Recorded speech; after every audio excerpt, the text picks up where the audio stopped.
Read a book every day for small children. The Gruffalo's Child. The Gruffalo said that no Gruffalo should ever set foot in the deep dark wood. Why? Why not? Because if you do, the big bad mouse will be after you. I met him once, said the Gruffalo. I met him a long, long time ago. What does he look like? Tell me that. Is he terribly big and terribly bad?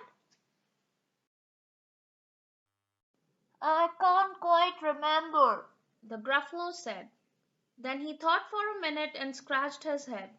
The big bad mouse is terribly strong and his scaly tail is terribly long. His eyes are like pools of terrible fire, and his terrible whiskers are tougher than wire. One snowy night, while the Gruffalo snored, the Gruffalo's child was feeling bored. The Gruffalo's child was feeling brave, so she tiptoed out of the Gruffalo cave. The snow fell fast and the wind blew wild. Into the wood went the Gruffalo's child.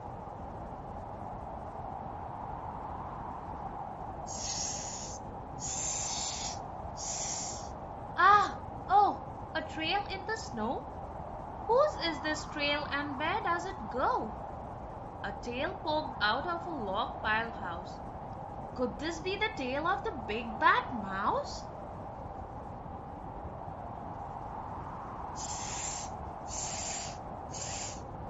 Out slid the creature. His eyes were small and he didn't have whiskers. No, none at all. You're not the mouse.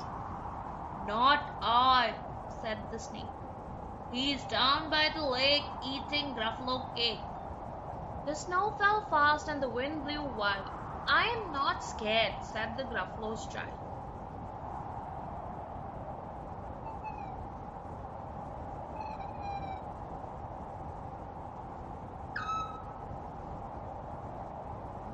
Ah, oh, marks in the snow. Whose are these claw marks? Where do they go? Two eyes gleamed out of a tree-top house. Could these be the eyes of the big bad mouse?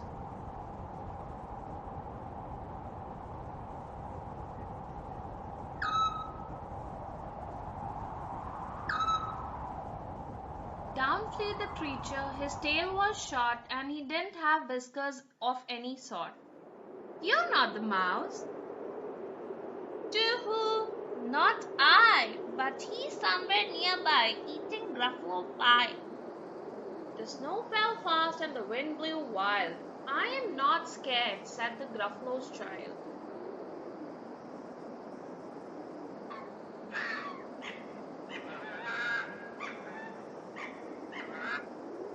Ah, oh, a track in the snow. Whose is this track and where does it go?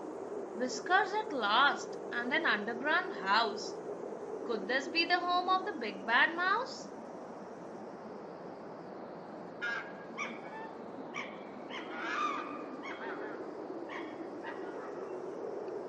Out slunk the creature. His eyes weren't fiery, his tail wasn't scaly, his whiskers were not wiry. You're not the mouse. Oh no, not me. He's under a tree drinking Gruffalo tea. It's all a trick, said the Gruffalo's child, as she sat on a stump where the snow lay piled. I don't believe in the big bad mouse. But here comes a little one out of his house, not big, not bad, but a mouse at least. He will taste good as a midnight feast. Wait, said the mouse. Before you eat, there is a friend of mine that you ought to meet. If you let me hop onto a hazel twig, I'll beckon my friend so bad and big. The Gruffalo's child unclenched her fist. The big bad mouse, so he does exist. The mouse hopped into the hazel tree. He beckoned and said, just wait and see. Out came the moon. It was bright and round. A terrible shadow fell onto the ground. Who is this creature? So big, fat, and strong. His tail and his whiskers are terribly long. His ears are enormous. And over his shoulder he carries a nut as big as boulder.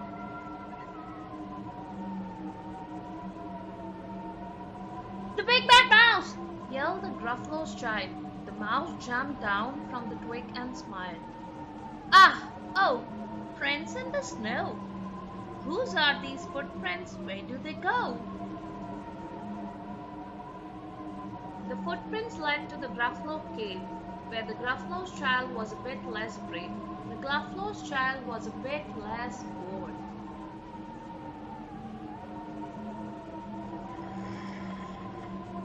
And the Gruffalo snored and snored and snored.